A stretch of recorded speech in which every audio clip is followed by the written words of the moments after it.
Eh bien, bonjour, chers amis auditeurs de Radio Courtoisie, bienvenue dans ce libre journal de géopolitique profonde. En direct, bien évidemment, nous sommes quelque chose comme le 18 octobre, je pense, quelque chose comme ça, 2025. C'est bien ça, Arnaud? Oui, c'est ça. Bonjour Arnaud, bienvenue, merci de réaliser cette émission. Aujourd'hui, du livre journal de géopolitique profonde, nous aurons aussi au standard, il est toujours fidèle au poste, Patrice, évidemment, pour recevoir vos questions, remarques, observations par téléphone. N'hésitez pas, si vous ne voulez pas encombrer le standard, passez par courriel électronique. Ça arrivera tout aussi vite que le téléphone, et ça nous, même si rien ne remplace jamais l'échange. Et il vaut mieux toujours un coup de fil, et le mieux c'est encore de voir les personnes. Et je suis content parce qu'aujourd'hui, nous n'avons personne en Zoom. Nous sommes tous dans le studio de Radio Courtoisie. C'est autrement plus plaisant que le distanciel auquel nous a habitués évidemment, entre autres, cette satanée gestion du Covid à partir de 2020, où on nous a vanté le distanciel, les mesures barrières, puisqu'il faut être séparé le plus éloigné possible de son prochain, évidemment, dans cette société d'ingénierie sociale. J'ai à ma gauche, je continue donc le tour de table, cette fois-ci, Lara, qui est bien présente dans le studio et qui m'assiste. Bonjour Lara Stam, journaliste. Bonjour Nicolas, bonjour chers auditeurs, ravi de vous retrouver à l'antenne. Bon, ben là, c'est la fin de semaine et avec vous, hein, c'est voilà, sur GPTV, vendredi matin. Hein, je rappelle, dans le libre journal de géopolitique profonde, nous avons donc évidemment la chaîne YouTube Géopolitique profonde et nous faisons des matinales tous les matins. Nous ne sommes pas des concurrents, nous sommes très complémentaires de la matinale de RC, bien évidemment. Et donc entre 7h et 10h à peu près, ça va même des fois plus loin. Et oui, je peux m'éclater sur YouTube, je n'ai pas un technicien qui me dit « Reste 3 minutes !» Je peux poursuivre aussi longtemps. Si, vous avez un technicien, mais qui s'adapte. Oui, qui est obligé de s'adapter, puisqu'il n'y a pas de règles précises, comme ça a toujours été le cas à la radio. Hein, ça fait partie de la formation, hein, toujours. Et ça, j'avoue que ça a fait du bien. Moi, ça m'a fait du bien pour me discipliner, Radio Courtoisie, sur les horaires, entre autres. Et donc, nous faisons cette matinale aussi, et vous êtes le vendredi matin. Eh bien, on vous retrouve en général autour de 8h15, 8h15, pour 30 minutes d'une information. C'est quand vous le voulez bien. Hein, c'est ça. D'une information vue de Russie. Exactement. C'est l'information mondiale vue de Russie. La revue de presse vue de Russie. Voilà. Exactement. Et je vais vous mettre à contribution. Hier soir, vous étiez sur le plateau, nous étions avec Jean-Frédéric Poisson, avec Olivier Piacentini, avec aussi Patrice Magneron pour faire un débat, comme nous faisons un débat tous les vendredis soirs, toujours sur Géopolitique Profonde, à partir de 19h. Voilà. On aura ce soir d'ailleurs aussi un face-à-face dans le monde réel avec François Asselineau, un entretien absolument fabuleux que je conseille même aux auditeurs de Radio Courtoisie. Je pense qu'il passe d'ailleurs souvent dans les émissions de Radio Courtoisie et même dans les matinales de RC, François Asselineau. Voilà, donc je crois que ça fait partie de cette collaboration de ce libre journal de géopolitique profonde tous les samedis matins entre 9h et 10h30, auquel suit évidemment toujours le libre journal des controverses, auquel j'ai participé longtemps en tant que chroniqueur de notre ami Mike Borowski. Voilà, on rappelle la revue confidentielle de Géopolitique Profonde, si vous voulez la présenter, Lara. Un rappel, si vous souhaitez soutenir Géopolitique Profonde, il n'y a pas mieux que de s'abonner à la revue confidentielle. Donc ce sont des articles des auteurs que vous avez l'habitude d'avoir à l'antenne à la radio, donc par exemple Laurent Arthur Duplessis, vous avez Laurent Ouzon. Donc cette revue vous permet de vous abonner à l'ensemble des éditions de Géopolitique Profonde.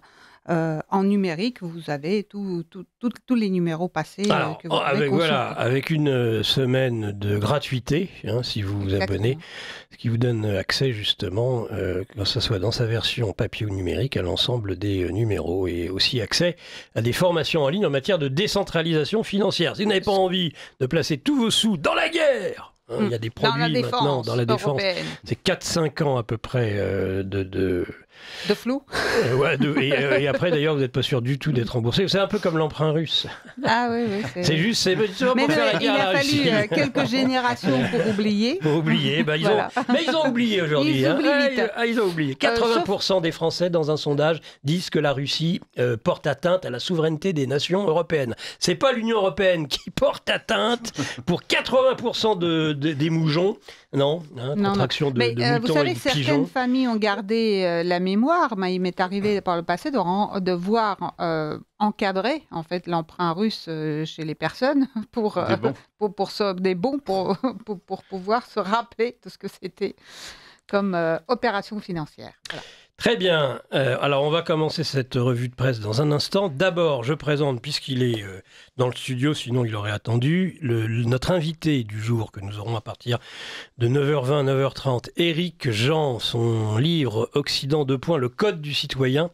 Où avons-nous dérapé ? Ce qui m'a valu le titre, ce qui vous vaut le titre de cette émission, intitulée, tout simplement, comment relever la France en 6 mois. Bonjour Éric Jean et bienvenue. Ça va être une gageure aujourd'hui pour vous. Bien. Relever la France en 6 mois, oui, c'est... Ah, c'est vous qui me l'avez dit. Hein. Oui, non, mais c'est exactement il va falloir ça, assumer. Moi, je vous ai invité pour ça. Vous allez nous expliquer dans ce code du citoyen comment relever la France en 6 mois. C'est ça ? Oui. Par exemple, il y a quelque temps, Charles Gave est passé à la radio et... Laquelle radio ? On lui a posé une question. La radio Courtoisie, vous voulez dire ? Oui. Ah, il revient sur Radio Courtoisie. C'est bien. Non, je l'ai vu sur une présentation YouTube. Ah oui. Et puis, on lui a demandé, mais qu'est-ce que vous feriez contre les tarifs de Trump ? Et il a dit, c'est simple, je fais des économies, je demande à tous les Français qui sont partis à l'étranger de revenir, et puis je remets tout le monde en marche, et c'est typiquement... Yaka. Oui, Yaka. Bon, on sait qu'il y a des oppositions, mais si jamais il y avait une volonté de faire quelque chose, redresser un pays comme la France, c'est 6 mois, quoi. Ouais. Oui, parce qu'il y a au moins 700 milliards d'économies à faire très facilement quand on cherche un peu. Ah dites donc, il va falloir conseiller le gouvernement. Vous avez conseillé toute votre vie des chefs d'entreprise. Vous m'avez expliqué, c'était un peu votre métier. Vous travaillez, c'est horrible de le dire, dans les ressources humaines, si j'ose dire. Enfin, vous avez conseillé, vous avez fait du conseil en entreprise, justement, pour redresser. Et vous m'avez dit que vous aviez commencé d'ailleurs sur des filiales de Péchinet. Ouais. Il y a quelques années de cela, j'imagine. Oui, tout à fait. Très bien, Éric. Écoutez, on vous retrouve dans quelques minutes, après avoir développé cette petite revue de presse avec Lara. On va commencer, vous êtes à mon avis prête pour les... On va pas commencer par le national. En général, mes revues de presse, j'ai commencé avec du national. Et je vais petit à petit à l'international, pour finir parfois sur l'anecdotique. Donc moi, j'aurais bien aimé commencer cette fois-ci par l'international et par ce qui a surpris tout le monde. Il est le maître du coup de théâtre diplomatique, Donald Trump, puisqu'ils se sont parlé avant-hier avec Vladimir Poutine et ont décidé de se revoir à Budapest, en Hongrie, sous quinzaine. Alors que l'on disait la veille, Zelensky arrive à Washington.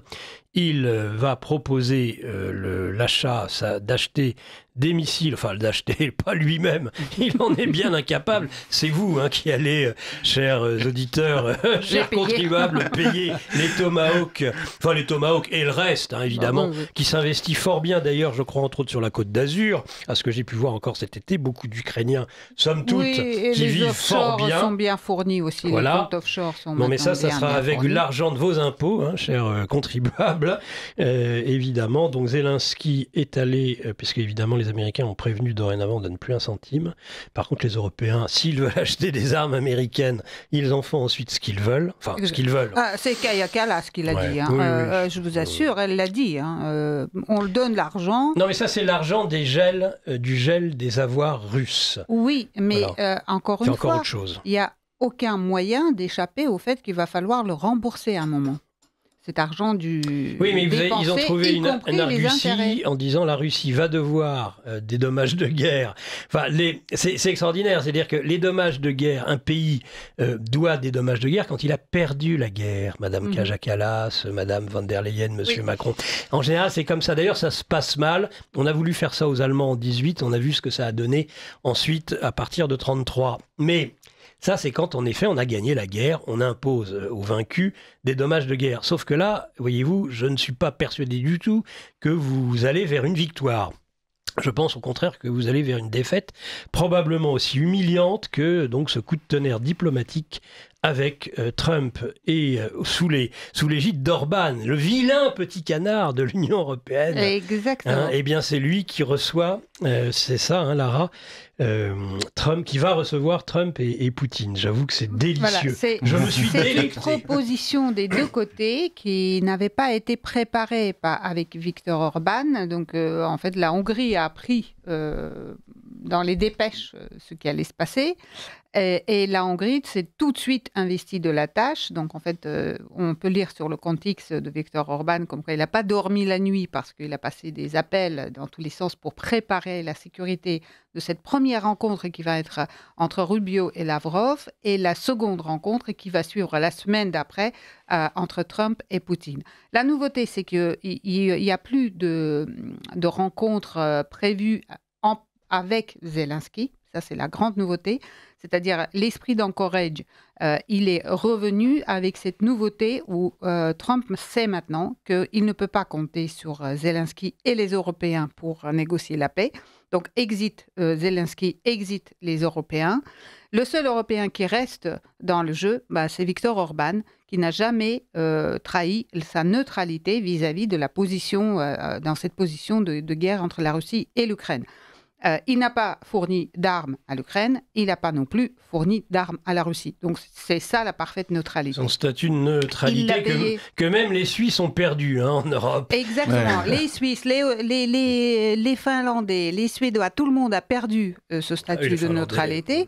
D'ailleurs, Donald Trump souhaitait une rencontre en Finlande parce que le président de Finlande joue bien au golf. Voyez-vous, c'est un argument en or pour Donald Trump. Ce qu'a Poutine a décliné en indiquant que la Finlande ne peut pas se prévaloir de territoire de neutralité. Donc celui qui aujourd'hui attire l'ensemble des regards à travers le monde, Viktor Orban, il a payé cher cette possibilité de triompher aujourd'hui sur le mondialisme, sur le bellicisme européen et pour pouvoir recueillir en fait l'ensemble des lauriers pour cette tâche. Et moi, je suis très fière que l'Europe, enfin, a récupéré son statut à travers la Hongrie, sa capacité à être la terre d'accord, la terre de sommet, la terre de sommet de la paix. Oui, c'est vrai que c'était plutôt Istanbul, voire le Moyen-Orient. Ça faisait mal à Istanbul, ça faisait mal. Hein. Ou le Groenland, enfin voilà, en tout cas, Bahreïn, on était bien. Vous aviez tout, hein, enfin, l'Arabie Saoudite, non, merci Viktor Orban, merci. Alors, ils ont mis, les dirigeants européens, Macron le premier, a mis plus de 24 heures pour réagir. Je ne suis même pas sûr d'ailleurs que Macron ait encore réagi. Lui qui a le tweet si facile. À mon avis, lorsque, par exemple, il tweet il y a quelques jours, complètement à contre-temps, on le voit aujourd'hui, le fameux tweet où il explique que les Russes vont devoir payer le prix s'ils ne retournent pas à la table des négociations, je pense qu'il y a vraiment un problème. Il a un problème avec la Russie, Emmanuel Macron. Mais l'ensemble de notre presse a eu un gros problème avec cette information qui est tombée, en fait... qui les a mis dans un état en fait de silence complet. Il n'y avait même pas une dépêche sur ce qui se passait, c'est-à-dire Donald Trump parle à Vladimir Poutine, 2h30. Hein. Je me demande combien de temps a reçu Trump Zelensky à la Maison-Blanche. Ça n'a pas été 2h30. Hein. Alors, il lui a présenté des cartes de cibles potentielles à frapper en Russie. Voilà ce qu'il est venu avec des cartes. Et Donald Trump lui a dit que je ne souhaite pas d'escalade. Trump l'a trouvé très bien fagoté. Oui, regardez comme il est magnifique. Il avait retrouvé la veste et la chemise. Oui, il avait retrouvé, oui.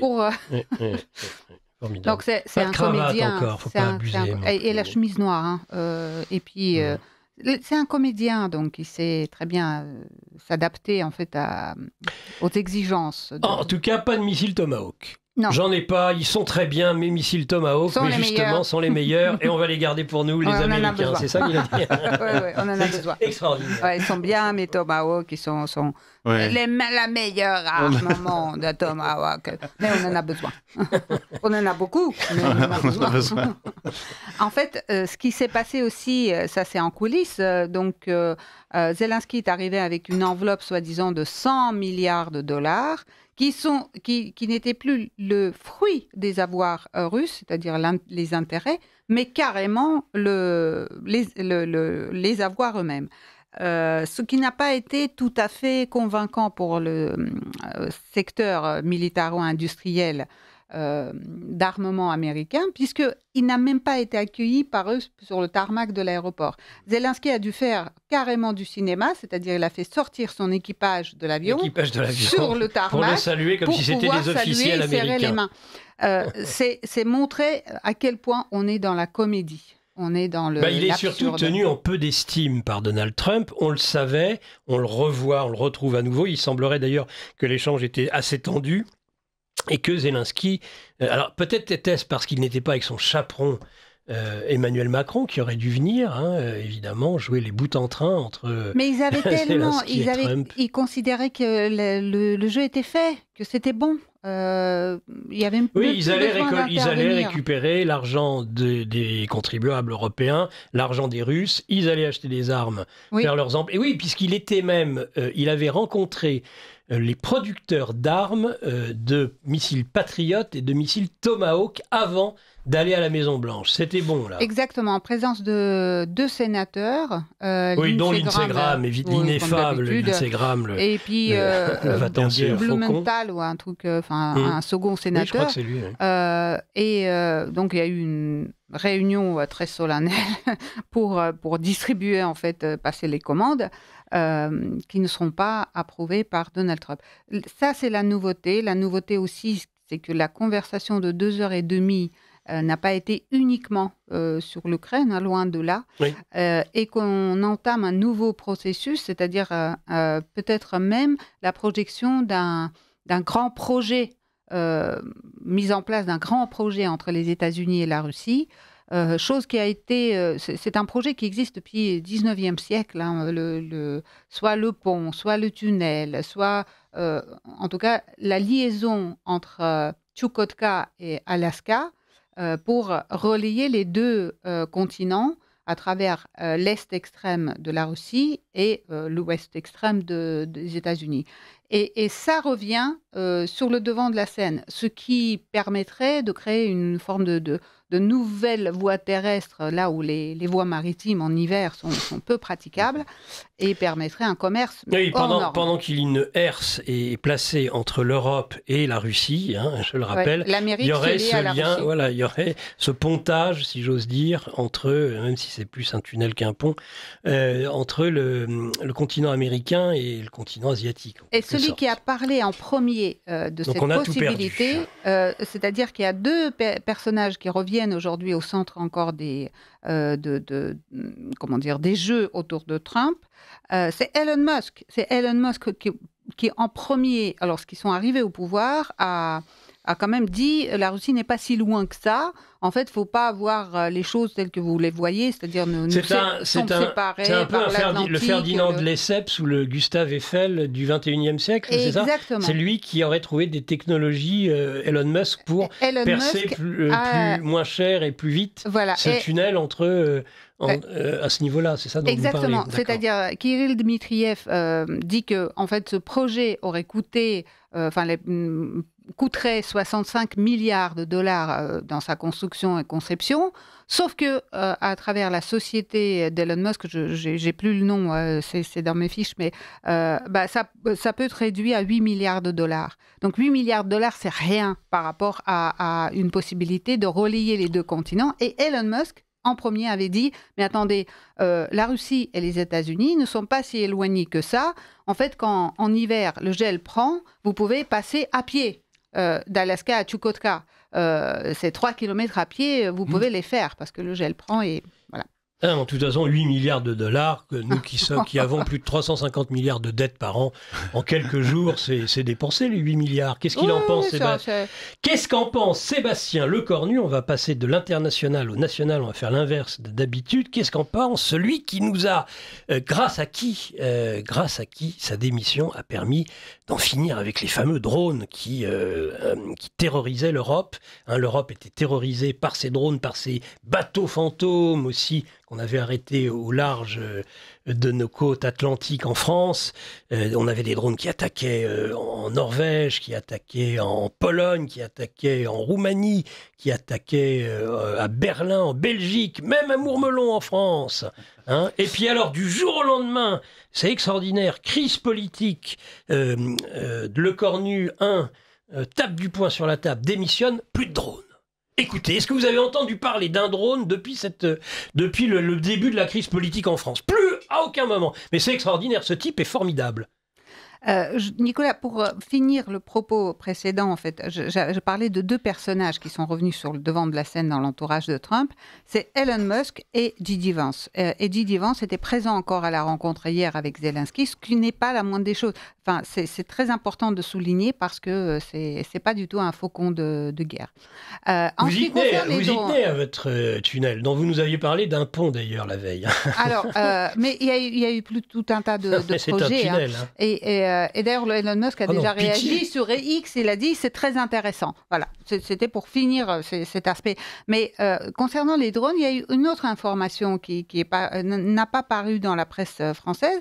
C'est l'ambassadeur de Russie en Belgique qui a réagi au sommet de l'OTAN par rapport aux drones et qui a fait un très long communiqué en indiquant qu'il y a zéro preuve, qu'il n'y a même pas la trace d'une minuscule preuve de quoi que ce soit, alors que les accusations pleuvent, etc. De preuve de quoi ? De preuve que ça vient de Russie et qu'il y a des attaques russes. Voilà.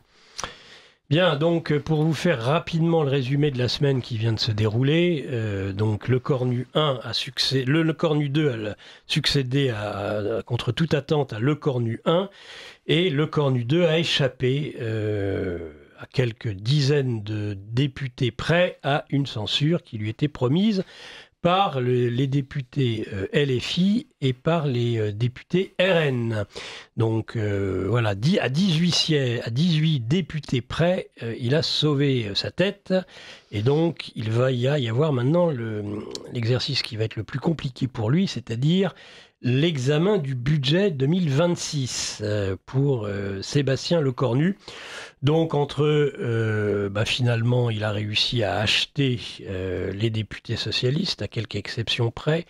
Il en va de même pour les LR et nous avons pu nous rendre compte surtout que nous avions des députés qui aimaient la démocratie mais sans le peuple et qui préféraient se confronter le moins possible, évidemment, au suffrage universel, ce qui est logique, et ne pas revenir donc devant les électeurs. Donc tout a été fait pour valider l'invalidable, accepter l'inacceptable, c'est-à-dire ce budget absolument inimaginable que l'on va nous présenter maintenant au prétexte d'avoir, pour les socialistes tout du moins, obtenu la suspension de la réforme des retraites, sachant que ça va être extrêmement compliqué, on ne va pas avoir le temps là, parce que le temps passe très très vite dans ces émissions de Radio Courtoisie, mais on peut dire en tous les cas que ce sera très très compliqué d'arriver à la suspension effective, puisqu'il s'agira d'un amendement ont prévenu d'ailleurs le gouvernement au budget de la sécurité sociale, budget qui est tout à fait abject. En tout cas pour les socialistes, je ne vois pas comment ils vont pouvoir le voter. Alors comment vont-ils le voter, mais voter l'amendement, sachant que ça serait même lui-même une sorte de cavalier social ou cavalier financier. Écoutez, c'est mal parti. Je pense que dans le dîner de cons, ils ont trouvé leur con, et celui-ci n'est autre, pour cette fois-ci tout du moins, que le premier secrétaire du Parti socialiste. Olivier Faure. On verra, après tout, les élections municipales arrivent vite l'année prochaine, et les électeurs auront l'occasion de féliciter ceux qui ont essayé ainsi de revenir sur, en tout cas de se faire duper et de duper, évidemment, je crois qu'on a trompé depuis plus d'un an, depuis cette dissolution folle, et le Front républicain, on a trompé les électeurs, on a trompé les Français qui sont partagés entre honte et colère, et on peut les comprendre. Vous avez un mot là-dessus, Lara, ou sinon on passe très vite sur... Est-ce qu'ils ont été dupés? Je ne pense pas. Que c'est une... Maintenant, de toute façon, on vit une époque de communication politique. Donc, Olivier Faure, il compte sur le fait qu'une partie de l'électorat va retenir que le PS a réussi à suspendre la réforme des retraites. On n'ira même pas plus loin. N'oublions pas que 85% à 90% de l'électorat n'écoute que les grandes lignes et n'en rentre pas dans le fond du sujet. Parlant de dette, donc Standard & Poor's vient de dégrader à son tour la France, donc ça en fait 2 qui nous réduisent à un simple A. Je pense que ça, on va en subir les conséquences évidemment sur le marché obligataire, et alors que nous avons des centaines de milliards de produits financiers, d'obligations pour refinancer notre dette, on peut se poser la question de savoir à quel taux ce sera. On est plus loin, je dirais, de la banqueroute. Mais ça, on le sait bien. Sinon, qu'est-ce que je voulais vous dire? 2 informations peut-être pour terminer. Début du procès Lola, Lara. Donc, encore une fois, un procès qui ne va rien révéler de nouveau, sachant que quand même, c'est une affaire qui reste extrêmement sombre, et je ne pense pas que la principale accusée soit la seule à avoir commis les faits. C'est tellement horrible ce qui s'est passé avec cette petite fillette que... Et puis, les informations qui ont circulé ne donnent pas lieu à croire qu'une seule personne pouvait faire ce qu'elle a fait. Moi, j'ai toujours pas compris comment la fondation Blomberg le maire de New York, l'ancien maire de New York, cité dans l'affaire Epstein. Faut toujours rappeler ça. Hein. C'est pas amateur de jeunes femmes, de jeunes fillettes même, qui s'est intéressé à cette famille. Et on ne comprend pas la motivation. Est-ce que c'était pour se faire pardonner ses péchés passés? Il est devenu grand chrétien. Enfin, c'est très étrange, très, très, très sombre. Oui, comme Dabia Ben-Kirid, qui est aujourd'hui la principale accusée, en tout cas sur le banc des accusés de ce procès. Une SDF qui se donnait en spectacle sans arrêt sur les plages, ça tient pas debout tout ça. Il y a quelque chose d'extrêmement bizarre, et vous savez, cognitivement, il y a problème sur problème dans cette affaire. Bien. Dernier point, en tout cas, n'oubliez pas de faire très attention de la façon dont vous allez échanger dorénavant sur l'ensemble de vos moyens de communication, puisque, sous prétexte de sécurité nationale, l'État français s'octroie le droit de surveiller toutes vos communications en ligne pendant 1 an, localisation, message, identité, tout. Voilà. Donc ça, c'est la dernière en date. C'est le premier décret, le Cornu. Voilà. C'est la première chose qu'il a fait, le Cornu, sous prétexte donc, c'est sa façon de... C'est bienvenue dans la France 2.0 de le Cornu. Obligation de tous les opérateurs Internet et aux réseaux sociaux de stocker pendant 1 an les données suivantes, les données de trafic, qui a communiqué avec qui, quand, comment, les données de localisation, où se trouvait l'utilisateur lors de la communication, les données permettant d'identifier les contributeurs de contenu en ligne. But, permettre aux autorités de prévenir ou réagir à des menaces graves contre la sécurité nationale, dont on rappelle que la principale menace, d'après notre nouveau ministre de l'Intérieur, monsieur Laurent Nunez, on ne l'oublie pas, c'est la fameuse extrême droite. Qu'il faudra traquer impitoyablement. Et alors, ceux qui, en plus d'être d'extrême droite, ont le malheur d'être pro-russes, je ne vous dis pas. Oh là, c'est... Et vous pouvez rajouter anti-vax à côté. Mais enfin.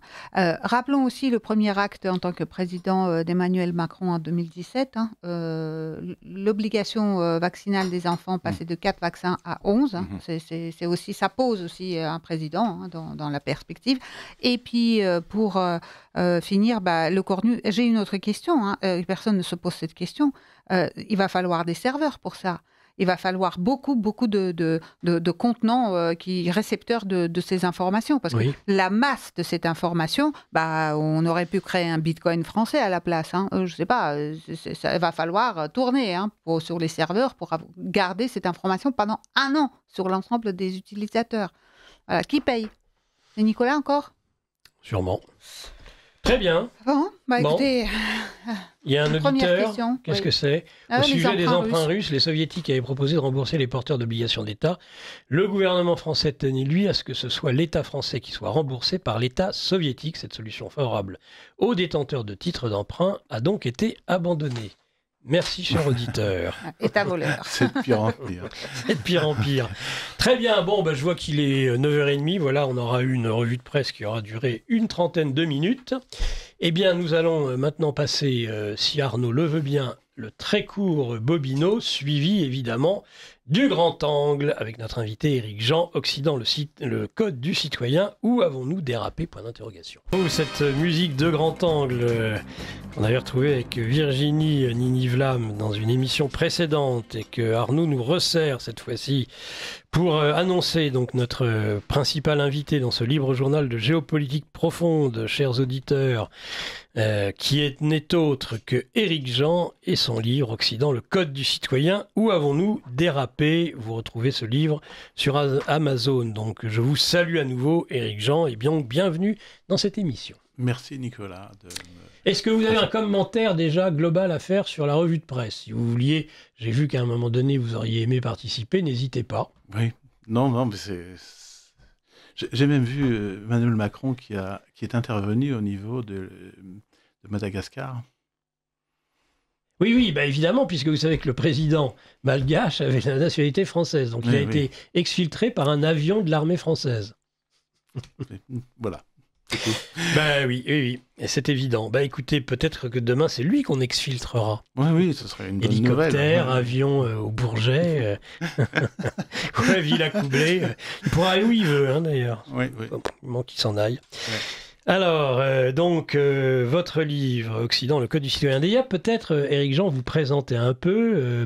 Dans votre présentation, vous m'écrivez, j'ai commencé par un bac industriel et j'ai rapidement bifurqué vers la direction d'entreprise. J'ai travaillé pendant 35 ans sur le monde de l'entreprise pour créer la cohésion des équipes en travaillant de concert avec les dirigeants d'entreprise.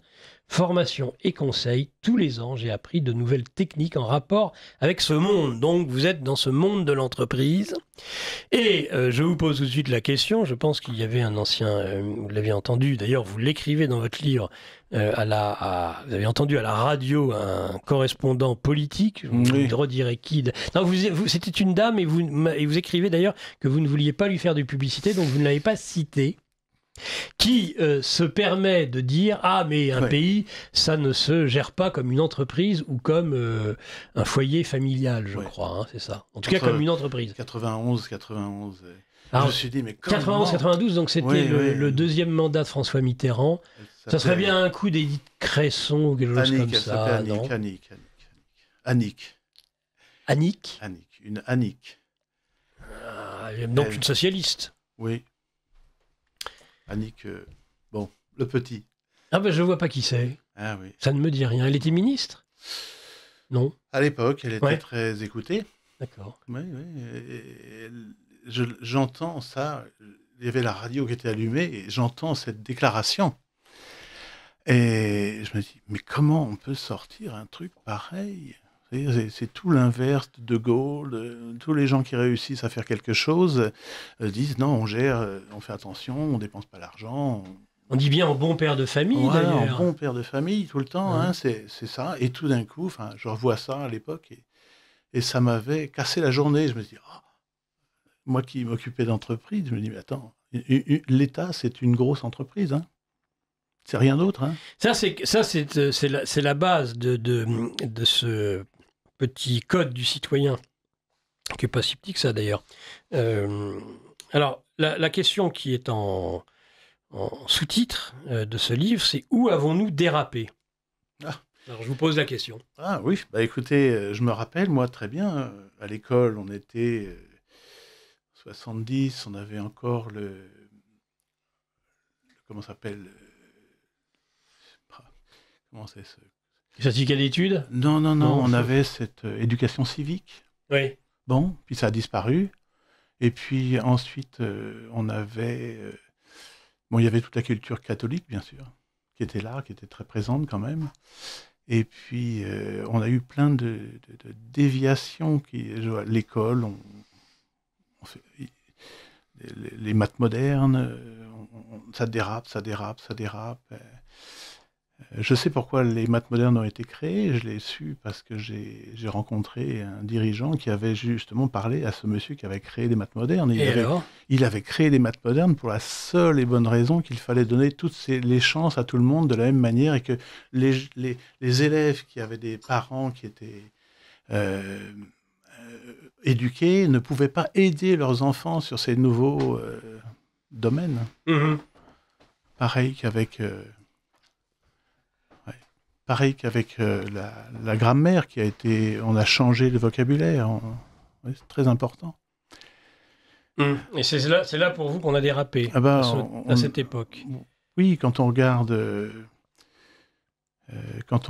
les déviations qui ont été produites les unes après les autres, par exemple, j'avais fait une liste là. Allez-y. Une déviation, par exemple, j'ai fait une liste exprès pour.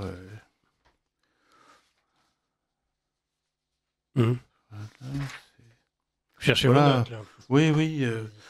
Pompidou nous apprend que la Banque de France peut être gérée par la finance internationale. Enfin, petite chose. Valéry Giscard d'Estaing nous a appris que l'incompétence devait être récompensée par le droit au chômage. C'est une éducation, c'est un peu comme... L'incompétence devait être récompensée par le droit au chômage. Bah oui. Ah oui. Bah oui, c'est lui qui a installé le chômage, le droit au chômage. À l'époque, moi je me rappelle, les adultes me disaient, tu te rends compte, quelqu'un qui ne va pas travailler touche plus que moi parce que il va avoir 90% de son salaire et puis il n'aura pas les frais de déplacement. Enfin, c'était assez important. C'était une éducation qui est gentiment, lentement dégradée. Mmh. Mitterrand nous a appris que la gauche était progressiste. C'est toute une culture. Le travail, c'est la santé. Rien faire, c'est la conserver. Non, mais c'est vrai. À l'époque, c'était une modification. Tout ça, c'est la conséquence de 68, de toute façon. De l'esprit de mai 68, non? Je pense que c'est une dégradation qui a été poussée volontairement sur tous les canaux. Vous voyez, la justice nous a appris que les citoyens n'ont pas droit à l'autodéfense. Mmh. Hollande, quand il est arrivé au pouvoir, tout comme Macron... Ça, c'est après. Hein. Oui, non, mais Hollande nous a appris qu'un mariage pour perpétuer et protéger la cellule de base de la race humaine, c'était le Pax. C'est une petite déviation. La police nous apprend que les victimes sont plus en danger que les criminels. Enfin, quand on regarde, hein, moi, avant 2019, je me rappelle, j'avais 4 fois où j'avais eu affaire à la police, où on m'a fait voir, malgré que j'avais toutes les preuves, on m'a fait voir que ça ne pouvait pas être résolu. Donc, justice, on apprend que la justice n'existe pas. Hein, Mais alors, tous ces exemples que vous donnez, en quoi la gestion d'entreprise aurait permis justement d'éviter ce dépérage? Il y a une chose qui est importante, c'est que les concepts, quand ils sont clairs, permettent de passer à l'action. Oui, allez-y, développez. Par exemple, on est confronté à un vrai problème qui est la propagande par la redéfinition des mots. Mmh. Vous voyez, un citoyen, par exemple, en ce moment, c'est quelqu'un qui ne fait plus rien, qui n'a pas vraiment de responsabilité réelle, autre que celle de voter et de déléguer son pouvoir à quelqu'un qui va penser pour lui. Oui, alors là, c'est sûr qu'on est très loin de la culture d'entreprise. Oui. On est même à l'opposé. Ah oui, complètement. On peut pas. J'ai fait le parallèle dans tout le livre entre la culture d'entreprise et la culture du citoyen. Du citoyen. Oui, parce que si on peut pas comparer, on peut pas comprendre. Donc on a un citoyen qui est passif. Oui. La vraie définition du citoyen, c'est quelqu'un qui fait partie d'une équipe, qui doit prendre ses responsabilités en tant que membre d'équipe pour faire que le groupe se porte bien. On peut pas déclarer comme ça se fait actuellement, je ne fais pas de politique. C'est-à-dire que c'est du suicide. Mais alors, Éric Jean, dans les années 80-90, ce type de discours que vous tenez dans ce livre Occident, le code du citoyen, où avons-nous dérapé, était un discours qui était très à la mode. Il a été très à la mode avec les libéraux, néolibéraux, à l'époque de Reagan, de Thatcher. Mais finalement, c'était d'ailleurs le discours du RPR des années 80, de Chirac des années 80. Mais on n'a jamais rien vu. Ça s'est resté des slogans. Ouais. Parler des forces vives.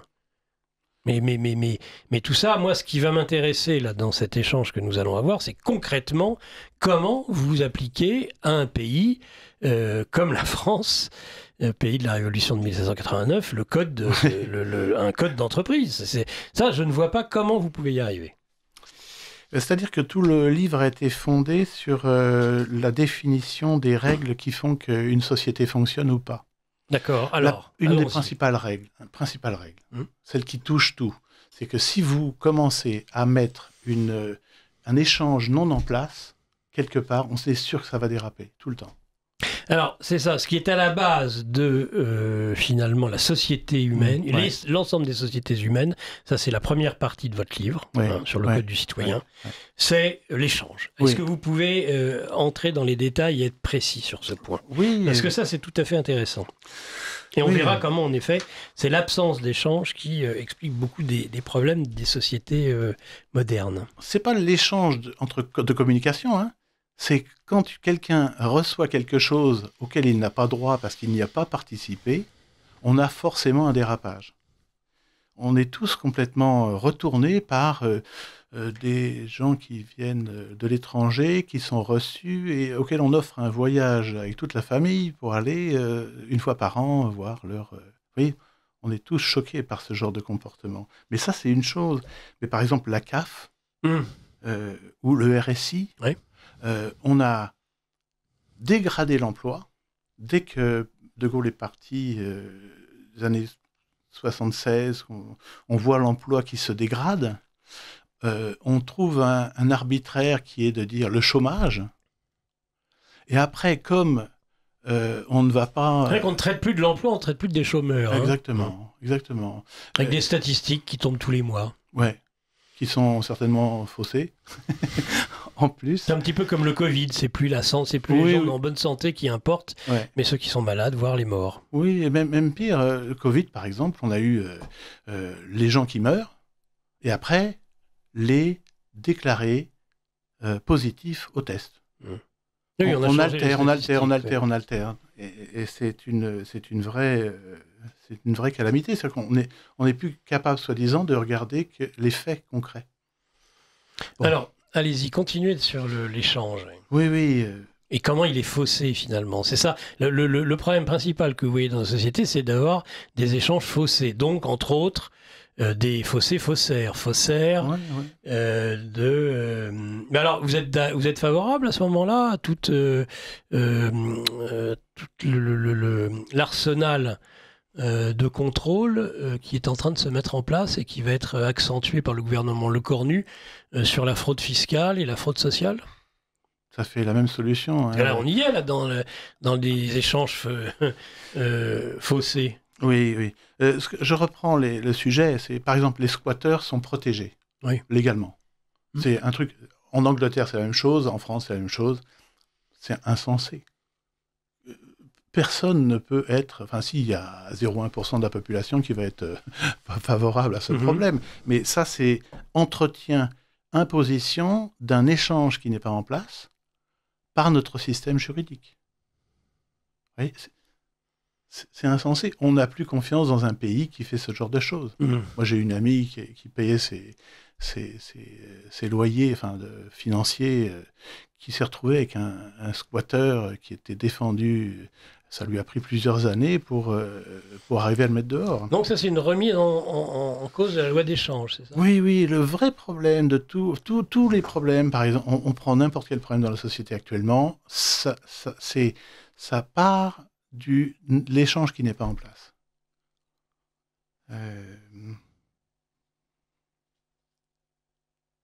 Autre exemple. Personne qui pénètre chez vous par infraction. Si elle se blesse chez vous, vous êtes mal. Oui. Personne, la première fois où ça m'a fait hurler de rire, c'est un monsieur s'était fait voler sa voiture 3 fois de suite. Il met une planche. La même voiture, donc il l'avait retrouvée à chaque fois. Non, ou 3 voitures différentes. 3 voitures différentes. Et il installe une planche à clous avec des hameçons sur le siège du conducteur. Ouais. Le type se plante dessus, vole de nouveau, se plante dessus, et le propriétaire a été condamné à une amende de 12 000 euros. Pour... Vous voyez, ce genre de choses. Ça, c'est une destruction de la justice. La justice, c'est la croyance dans le pays, en fait. Alors oui. Ah oui. Oui, il faut croire dans la... oui. C'est pour ça que la plupart des gens croient dans la justice de leur pays. Ah oui, c'est ça. Ou ils appartiennent à un groupe qui se respecte. C'est une dégradation de l'état d'esprit du citoyen. Non, alors ça, d'accord. C'est cette dégradation qui est une dégradation aussi de la valeur d'échange. Hein, oui. Mais on le voit partout quand on regarde un emploi. Un emploi, vous avez un emploi de 1 000 euros, il va falloir payer 1 800 euros. C'est-à-dire qu'on a l'argent qui est pris pour... Non. Tout à fait. Éric Jean, tout ça c'est un catalogue de choses que l'on sait. Mais moi, c'est pas ça qui m'intéresse aujourd'hui de développer avec vous, d'éléments qui sont extrêmement connus. C'est déjà que vous nous définissiez le type de société, entre guillemets, idéale que vous imagineriez. Parce que cette société, donc d'une société d'un citoyen passif, vous aimeriez un citoyen non seulement actif, mais dans un cadre d'entreprise. Est-ce que vous pouvez nous définir le fonctionnement de l'entreprise et en quoi le fonctionnement de l'entreprise pourrait correspondre au fonctionnement d'une société aussi complexe, par exemple, que la société française? Eh bien, on a le code du citoyen suisse, qui est déjà une nette amélioration par rapport au code du citoyen français. Alors, qu'est-ce qu'il a Parlez-nous de ce code du citoyen suisse. Les citoyens suisses votent à chaque fois qu'ils doivent prendre des décisions. Ah oui, mais c'est eux qui votent. Directe. Démocratie directe. Ça, c'est une bonne chose. Rendre les gens responsables. Oui. Quand vous avez, par exemple, quelqu'un qui fait partie d'une administration comme l'Éducation nationale, son travail doit être défini avec beaucoup de précision. C'est l'éradication du chômage. C'est pas un truc à la légère. Dans une entreprise, on ne dit pas à quelqu'un « Oh, tu vas t'occuper des ventes peut-être. Si ça ne marche pas, c'est pas grave, tu restes sur poste. Il n'y aura pas de problème. » hein. Mais le problème, c'est que la citoyenneté... Moi, là où je vois un problème tout de suite par rapport à ce que vous développez, c'est que la citoyenneté, c'est une fonction générale. Dans les entreprises, c'est très sectorisé, c'est très parcellisé. Chacun s'occupe de quelque chose. Là, un citoyen, il est citoyen. Oui, mais les citoyens, dès qu'ils voient des indicateurs de choses bizarres. Je vais vous donner un exemple. Oui. On a par exemple les élections. On a une définition des élections actuellement qui est, quelqu'un décide de qui va passer au pouvoir en premier. On a d'abord la destruction préalable de tous les maires qui pourraient donner l'assentiment, il faut leur 500 voix. signatures. Il en faut 500, ils se font attaquer. D'accord ? Ensuite, l'État paye les principaux partis et les oppositions contrôlées par une récompense au-dessus de 5%. Enfin, voilà. On finance les challengers le financement des challengers qui remettent en question les candidats poussés par l'établissement. Je ne sais pas où est le cochonnet. Challenger, vous allez me payer 1 euro. Hein. On est radio de la francophonie. Et donc ça, quel horrible mot, le challenger. Arnaud, amenez-moi tout de suite le cochonnet. Vite, Arnaud. Bon. Vous réclamez de payer, vous. Très bien. Oui. Vous êtes un excellent contribuable français. Parfait. Continuez. Alors, ensuite, il y a les réseaux sociaux, destruction des groupes qui sont à plus de 50 000 personnes. Donc ça, c'est une ingérence de l'État dans la politique, sur les citoyens. Hein. Ensuite, on définit le prochain président en faisant mine d'être un prophète dans le métier, vous voyez. On fait appel à une agence de marketing dont le métier est de truquer les élections. avec des 100, par exemple, quand on regarde Macron, 115 premières de couverture, 17 000 articles. Donc là, vous êtes en train de montrer comment on fausse les élections. Oui, mais c'est un coup d'État pour les citoyens. Là, on est en face, campagne complète de propagande sur les textes. Ça, c'est parce que la propagande d'entreprise, ça n'existe pas, peut-être. Oui, mais là, on est en face de l'État qui a tous les moyens et qui fait... moi, j'ai 18 actions qui est faites par l'État qui font que les élections sont faussées. Mais Macron, il voulait cette entreprise, cette start-up nation. Moi, je vois, il va falloir m'expliquer, là, franchement, Éric Jean, en quoi vous vous distinguez finalement du néolibéralisme classique, les premiers de cordée, la fameuse, et là, je le fais exprès, je cite, c'est pour ça que je ne paierai rien au cochonnet, c'est Macron qui le disait, la start-up nation, c'est-à-dire cette idée, justement, d'entreprise de mission. Et je vois les messages qui s'accumulent. Et donc, je vous poserai des questions à un moment donné. Mais là, vraiment, moi, je suis interrogatif. C'est-à-dire, qu'est-ce qui vous distingue, justement? En quoi j'arrive pas... Alors, étant donné que je suis très français dans l'âme, j'avoue que quand on me dit la France, il faut la gérer comme une entreprise, j'ai trouvé que cette émission était une gageure à cause de ça, parce que, a priori, je suis pas d'accord avec vous. Mais je suis prêt à me laisser convaincre, parce que je vois aussi... Comment dire, le résultat auquel nous aboutissons aujourd'hui en ayant justement une pratique qui est totalement, c'est vrai, à l'opposé de l'entreprise. Ça, je vous le concède bien volontiers. Mais c'est assez... Quand je reprends des choses, par exemple, c'est quoi le rôle d'une armée? C'est de défendre un territoire, entre autres des frontières. Oui, mais d'arrêter les invasions. Oui. Bon. Et donc on a des invasions à droite, à gauche et au plafond. On a des drones un peu partout. Ah oui, non, mais on a... Certes. On a... Mais je suis d'accord avec... Mais écoutez, moi je suis d'accord avec tout le catalogue, Éric Jean, de ce que vous dénoncez à juste titre. Oui. Par contre, j'aimerais vraiment qu'on rentre dans le détail de ce... Vous êtes... Alors c'est une invocation, ça aussi. J'ai déjà entendu 100 fois. Vous dites, vous êtes pour le bon sens. Bon. Ouais. Mais qu'est-ce que ça veut dire concrètement, le bon sens? Quand vous dites une société, ça pourrait être comme une entreprise avec des petites équipes, hein, vous le dites, un pays, c'est ça, la France, un pays, collection de petites équipes. Oui. Vous pouvez dire concrètement ce que c'est que ces petites équipes? Par exemple, Amazon. Oui. C'est français, ça. Hein.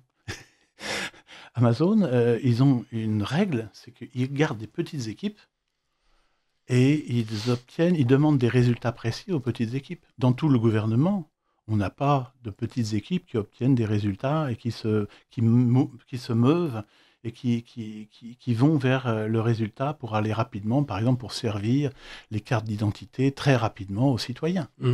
On n'a pas des équipes qui font rapidement les paperasses pour tout ce qui est l'entreprise ou pour les citoyens qui vont en demander. On a des espèces de carcans qui s'installent et on n'a pas d'équipe rapide prête à évoluer. On doit... Mais ça, il ne va pas falloir 6 mois. Il ne va pas falloir 6 mois pour les constituer, ces équipes, dites donc. Non, mais on peut demander à quelqu'un d'obtenir un résultat.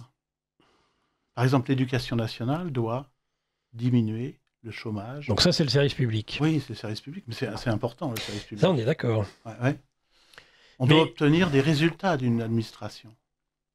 Et on n'est pas habitué à demander des résultats d'une administration. Tout ça, je suis d'accord. Mais moi, je vous parlais du citoyen. Qu'on applique au service public les règles de l'entreprise, pourquoi pas? Bon, on l'a Sarkozy en parlait tout le temps. Ils ont tous fait un slogan. Personne n'a rien fait. Ça n'a jamais changé. Bon.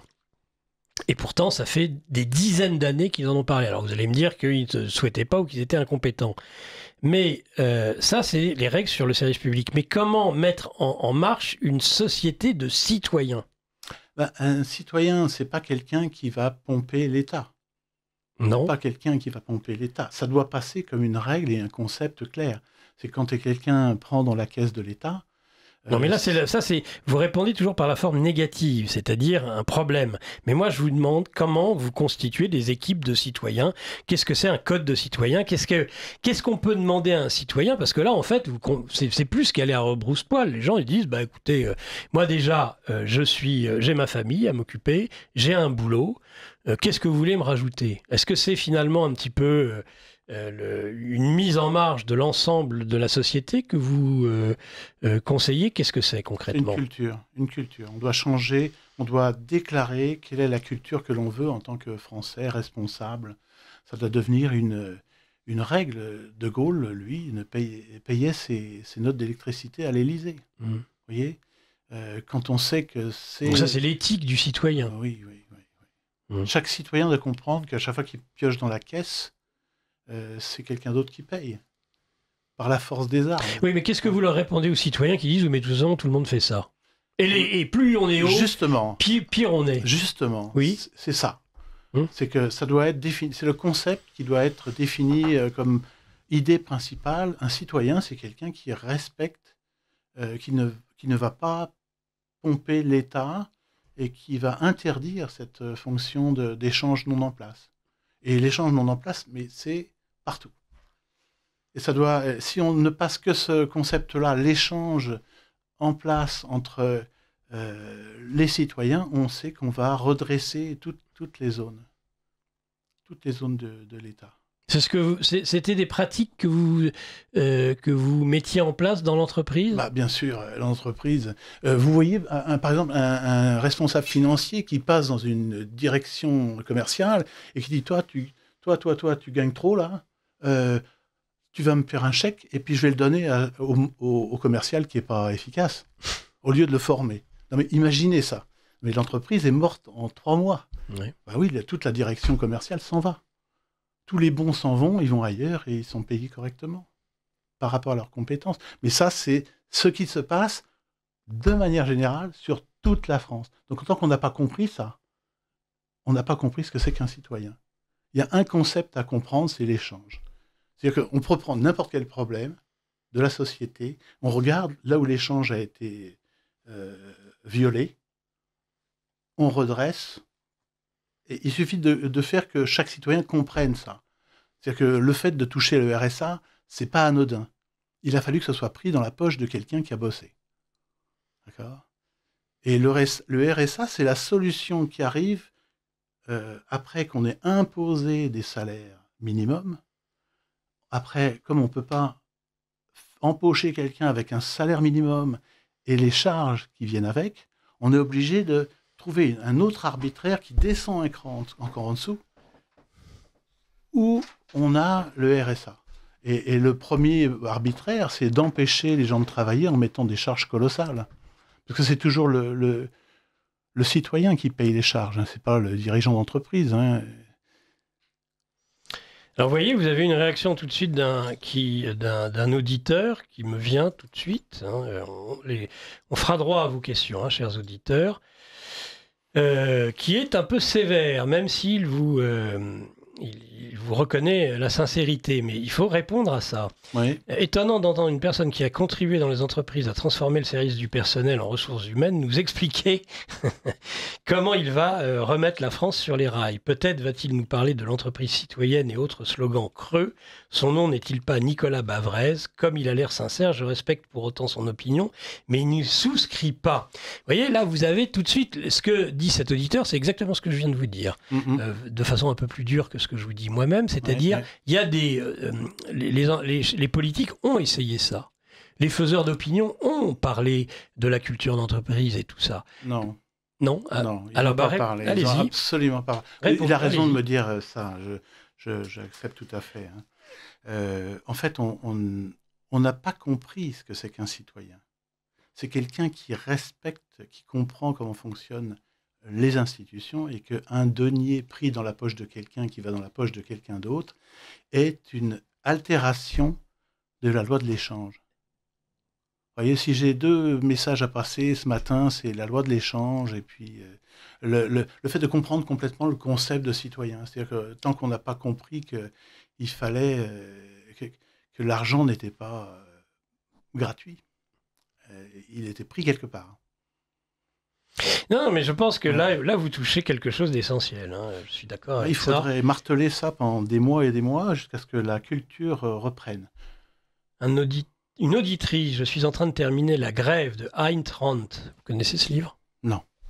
J'ai retrouvé exactement vos propos. Je conseille vraiment la lecture de ce livre. Ah, c'est bien. Voilà. Il y a ce n'est pas exclusivement négatif. Non, mais vous comprenez bien qu'en fait, le problème, c'est que vous arrivez sur un terrain, c'est ça que j'ai essayé d'expliquer au début, sur lequel la démagogie politique s'est exprimée depuis plusieurs dizaines d'années. Oui, on marche à brousse-poil. On parle de... Non, mais l'entreprise. Ils n'ont que ce mot à la bouche. Mais en réalité, ils font tout à fait l'inverse. Et c'est vrai que là où vous touchez juste, c'est qu'on a des citoyens non seulement passifs, mais qui refusent de prendre conscience d'un certain nombre de choses. Et qu'en fait, en effet, la fraude, on ne vole pas l'État, on ne vole pas la société. Non. On vole en fait des gens qui ont travaillé pour que... voilà. C'est tout. Mais donc ça demande une éthique de la responsabilité. Oui, c'est ça qu'il faut marteler, c'est que quand on a des fois des ennuis, on a besoin de passer par le chômage. J'y suis jamais passé d'ailleurs, mais on a parfois des gens qui ont besoin de passer par le chômage. Oui, mais il faut comprendre que c'est comme si on lui prenait l'argent dans sa poche à lui pour le mettre à sa disposition. Vous voyez, c'est comme si je le prenais dans votre poche pour le donner à... Et donc pour vous, une société qui fonctionne un peu selon les règles que vous aimeriez voir appliquées, c'est la société suisse ? Il y a beaucoup de choses bien dans la société suisse. C'est un exemple. Il y a toujours mieux. Moi, je me base Donnez-nous d'autres exemples dans ce cas-là, pour qu'on puisse matérialiser un petit peu ce que vous demandez. En fait, en Europe, j'ai pas trouvé mieux que la société suisse au niveau responsabilité citoyenne. Il y en a certainement ailleurs, mais je n'ai pas fouillé au-delà de ça. Mais c'est vrai que le code suisse, par exemple, pour l'emploi, il y a quelques pages et il n'y a pas de code du travail. Il y a le bon sens qui est défini sous forme de 3-4 pages et puis tout le monde applique ça, il n'y a jamais de problème. Voyez. Mais là, par exemple, on passe au prud'homme 30 000 €. 30 000 € de pénalité pour un dirigeant parce qu'il n'a pas sorti le papier qu'il fallait au bon moment. Et où est-ce qu'on est ? Est-ce que quelqu'un a été lésé ou pas ? Est-ce que l'échange a été respecté ou pas ? Vous voyez ? Donc ça, c'est la société des entreprises. J'ai utilisé les entreprises comme modèle. Parce qu'en fait, on ne peut pas faire fonctionner autrement qu'avec un modèle qui fonctionne. Un bon modèle qui fonctionne, c'est l'entreprise. Et les compétences d'un citoyen doivent être élevées jusqu'à un point où on dit non, on ne peut pas servir dans la caisse, on ne peut pas utiliser facilement, on ne peut pas arrêter de travailler tous les 6 mois parce que la loi le dit, que l'on peut faire ce genre de démarche. Vous voyez, vous avez là c'est intéressant cette émission parce que vous avez là des réactions complètement diamétralement opposées à ce que vous pouvez dire par 2 auditeurs. C'est vraiment intéressant. Vous avez un auditeur qui dit très très intéressant ce que dit votre invité. Ce qu'il dit est très simple, l'inverse de ce qui est devenu la politique tricheuse et où les mentalités générales en ont fait leur état d'esprit. Donc exactement. Et vous avez un autre auditeur qui dit « Je ne comprends pas ce qu'apporte votre invité de ce matin, j'en suis désolé. » Et je peux comprendre les deux. Je peux comprendre les deux parce que je comprends et j'essaie de m'ouvrir à l'écoute, à votre écoute, pour voir en quoi finalement ce qui semble des fois très simple, mais c'est lumineux. C'est-à-dire qu'on oublie juste, en effet, qu'on a affaire, alors déjà, et ça c'est typiquement l'esprit français, et alors plus encore du service public, encore plus de l'administration, et où d'ailleurs, mais là où c'est d'autant plus flagrant et que ça doit être en effet un niveau de conscience et un niveau culturel, c'est que vous allez avoir dans une petite équipe, même d'administration de terrain, qui est en contact direct avec l'usager, vous allez avoir une équipe de 4, puisque vous parlez de petite équipe de 4 ou 5 personnes, vous en avez 1 ou 2 qui vont systématiquement être en arrêt maladie pour un oui ou pour un non, mais leurs collègues ne leur reprocheront même pas. Oui, mais ça, c'est l'échange. Parce que... C'est encore l'échange. Alors, expliquez. Quelqu'un qui vient dans dans une administration, qui se permet de ne pas travailler et qui se permet de prendre du temps pendant que les autres travaillent, en fait, ne respecte pas les droits de l'échange. Et là, destruction de tout le service. Parce que à chaque fois que j'ai eu affaire à des administrations, j'ai vu que le principal problème qui était soulevé par les gens qui voulaient vraiment que l'administration fonctionne, c'était mais on est entouré de gens qui partent en vacances. Enfin, c'est interdit de partir en vacances, Éric Jean ? Non, pas vacances. Non, au moment où ils devraient travailler, c'est ça qui est interdit. Qui partent en congé maladie ou qui se mettent en arrêt. On ne peut pas être malade. Non, on a droit. Je fais exprès, je me fais l'avocat du diable. Attendez. Non, il peut y avoir de l'entraide et tout ça, mais quand c'est violence, on viole les lois de l'échange, destruction, à tous les coups. Et ça, je l'ai vu dans les administrations. D'ailleurs, j'ai refusé de travailler dans les administrations avec mes... Parce que donner des conseils, vous voulez dire, aux chefs de service? Non, c'était impossible. D'ailleurs, ils ne me supportaient pas. Il faut vraiment dire ce qui est. Non, c'était très simple. Il suffisait d'enlever un type qui était négatif et qui partait en vacances tout le temps. Enfin, en vacances. Qui partait en congé, qui prenait ses congés maladie réglementaires. Oui, on a tout dit quand on a trouvé ça, oui. Oui, je réponds à cet auditeur qui dit qu'il ne trouve pas d'intérêt. Écoutez, on peut trouver un intérêt intellectuel à énormément de personnes qui vont développer des concepts avec une agilité intellectuelle remarquable. Mais finalement, pourquoi depuis des dizaines d'années, ces personnes viennent se succéder devant les caméras, devant les micros, et que rien n'avance et que nous restons exactement dans la même situation?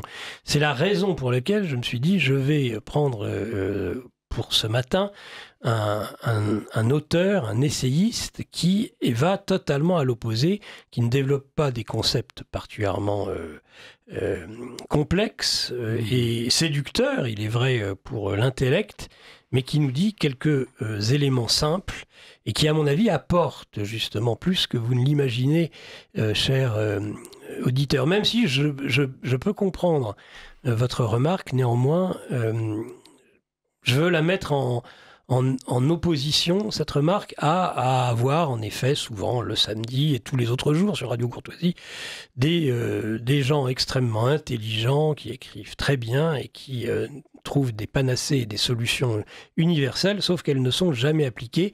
On pourrait se demander pourquoi elles ne sont pas appliquées. Oui, mais je vais vous dire une chose que j'ai beaucoup utilisée, en fait, pour rendre les gens compétents, dans le dur. En fait, si vous avez quelqu'un qui pense que son job dans n'importe où, prenons un cas concret, un commercial qui pense son travail, c'est de s'agiter en face des clients et non pas de clore des marchés. Eh bien, tout le reste, on va avoir une première réaction de ne pas comprendre le métier. Une deuxième réaction qui va être de dire mais de toute façon c'est pas grave, le dirigeant est là pour me payer. On va avoir d'autres réactions qui de toute façon les dirigeants sont des imbéciles. Voilà. Mais ça marche partout. Quand quelqu'un touche le RSA, de toute façon la France est là pour ça, ils nous ont colonisés. Enfin, c'est des bêtises, mais ça n'a rien à voir avec le sujet. C'est-à-dire que toutes les personnes qui vous disent c'est normal que je bénéficie de cela, toutes ces personnes vont trouver une bonne raison parce qu'on a tous raison. Et les gens... une justification, un justificatif voilà. à son action, voilà. À ses actions. Et quand on a vraiment compris que l'échange doit être respecté, il n'y a plus d'explication possible à tout le reste. C'est-à-dire que la complexité disparaît. Quand on sait qu'un politicien est un manager confirmé de haut de gamme, de haute volée, qui va faire prospérer son pays, eh bien, on ne peut plus accepter. Et le rôle du citoyen, c'est de stopper net les gens qui se permettent de ne pas avoir de résultats. C'est-à-dire que si on ne met pas ça dans la culture, si on donne des pouvoirs et de l'argent à des gens... Mais pour vous, quand on n'a pas de résultats, c'est parce qu'on a violé soi-même l'échange. Oui, quand ce qui se passe au niveau du gouvernement, c'est qu'ils ils se payent grassement pour pas de résultats. Et ils doivent justifier le fait que c'est pas possible de faire des résultats. Vous voyez, c'est tout s'explique, s'enchaîne parce qu'on n'a pas dit non. Ton travail, c'est d'obtenir un bien-être, le gouvernement des finances, comment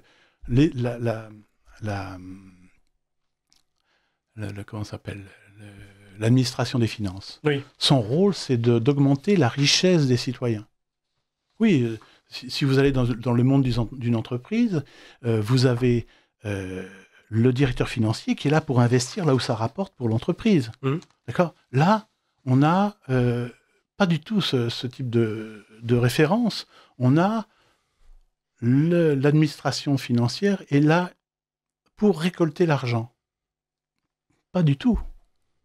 L'administration financière est là pour prendre, si elle le veut, parce qu'il y a les fonctions régaliennes de l'État et les autres, elle est là pour investir dans les routes pour permettre aux citoyens de bien travailler, de travailler facilement. Investir dans les routes pour que ce soit très sécurité. Pour faciliter la vie des citoyens. Pour que les citoyens puissent aller plus vite sur les routes. Alors, je voyais Paris 30 km/h. Ça va se terminer, moteur arrêté. Oui. Mais c'est empêcher les gens de travailler. Oui, c'est pas le rôle de l'administration d'empêcher les gens de travailler. Le rôle de l'administration, c'est de donner les moyens aux citoyens. De toute façon, c'est un service public, ça veut dire ce que ça veut dire. Mais public, justement, un service aux citoyens. Voilà. Et ils distinguent. Alors, ce qu'ils font toujours, et on en revient quand même au cœur de la question que je vous pose depuis le début, c'est-à-dire service public qui est au service du citoyen. Mais ils font un distinguo entre le citoyen, qui est une abstraction, avec la réalité du citoyen dont vous dites avant, il est citoyen, et c'est pour ça que je vous demande de définir le citoyen.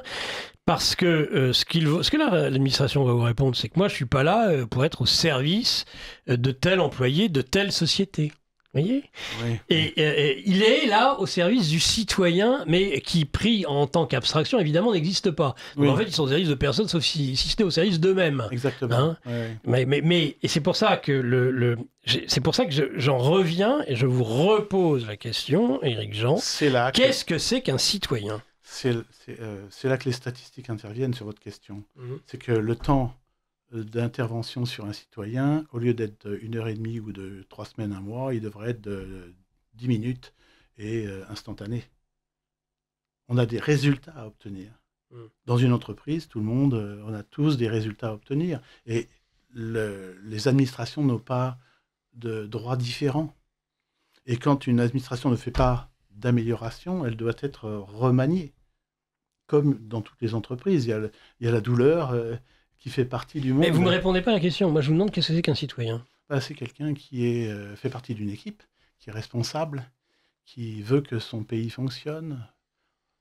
Moi, par exemple, je considère que l'état de la France tel qu'il est actuellement et l'état de dégradation que j'observe depuis 40 ans, managé d'une certaine manière, et ça m'empêche de dormir des fois. D'accord ? Et ça vient du fait que les personnes chargées du pays, on n'exige pas qu'elles soient efficaces. Regardez le ministre des Finances. Qu'est-ce qui s'est passé ? Il a mis 1000 milliards...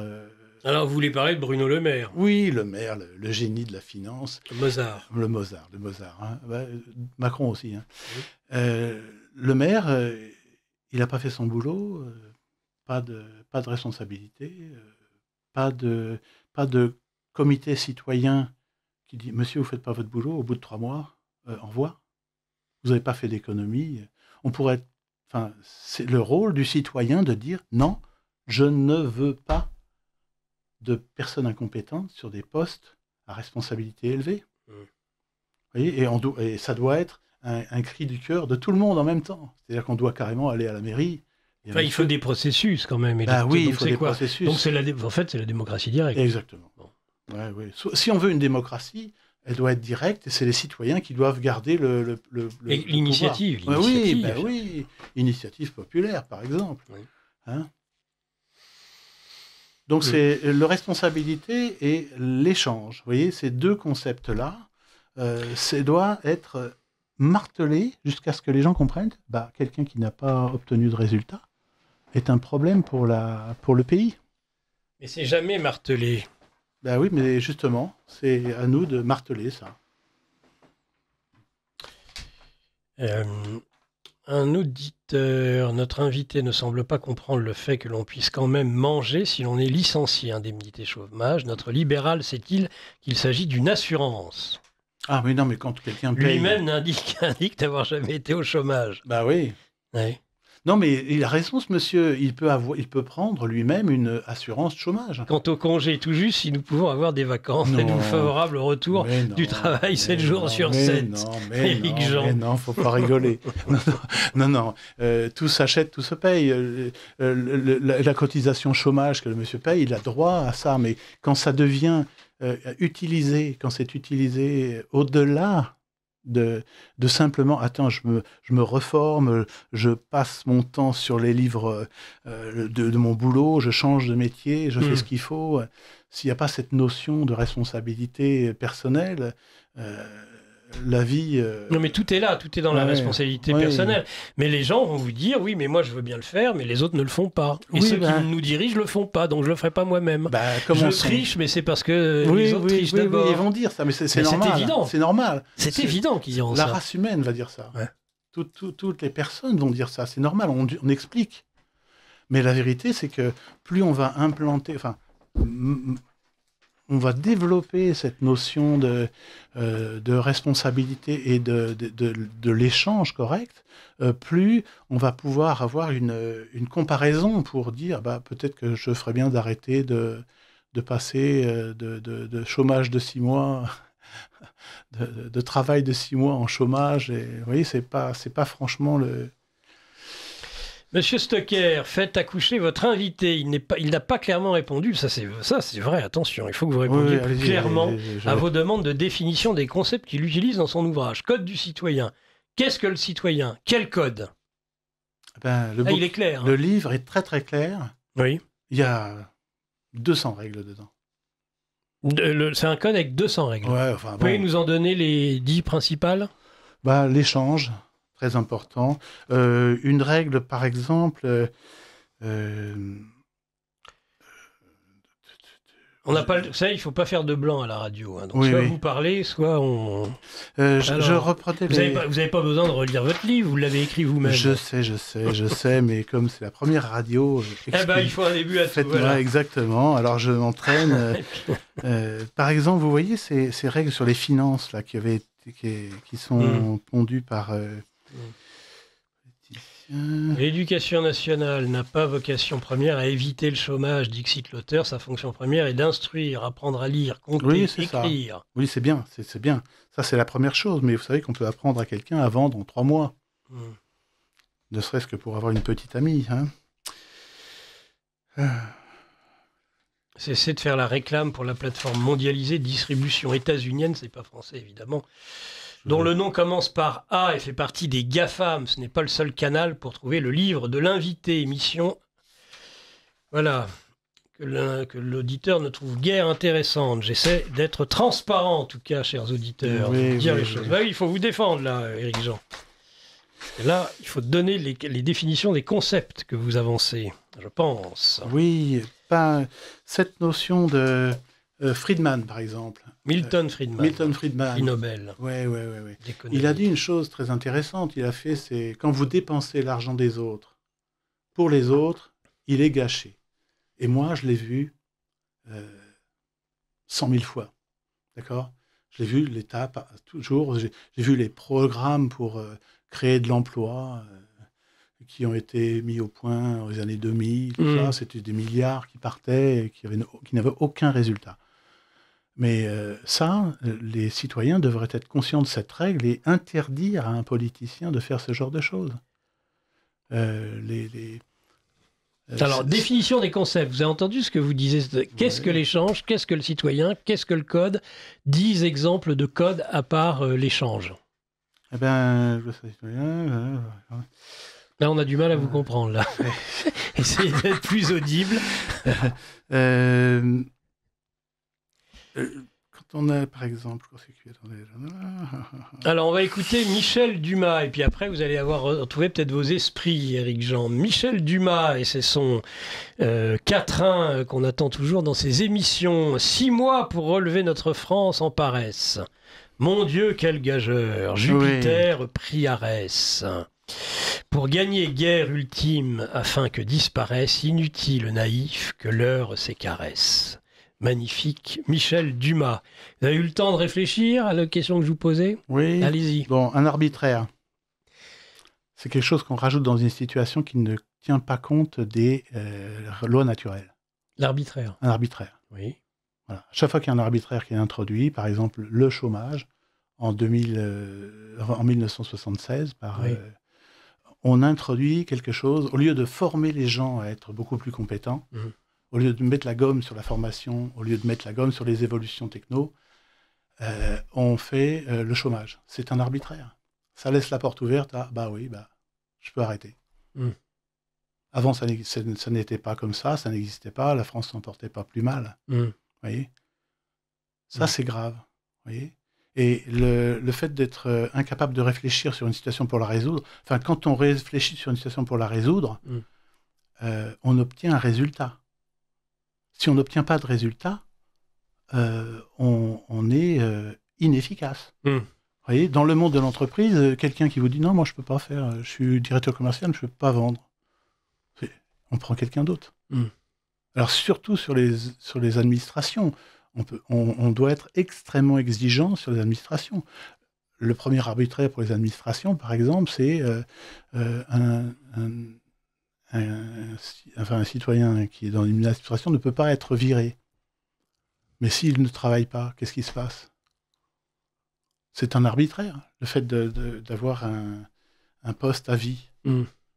Pas de douleur, pas d'effet, pas de nécessité de s'améliorer, pas de nécessité de se former. Vous voyez, ça, c'est une chose, par exemple. La justice, c'est quelque chose de juste. C'est basé sur la loi de l'échange. Arrêtons d'être compliqués. Est-ce que l'échange a été respecté ou pas ? Ça, c'est un concept extrêmement important. La justice ne travaille plus sur les concepts d'échange correct. Elle travaille sur les textes. C'est le seul moyen de protéger vos copains. Les textes, c'est tout peut être fait avec des textes. On peut avoir de l'inceste heureuse. Comme... Oui. Ouais. Très bien. Écoutez, Éric Jean, je vais peut-être...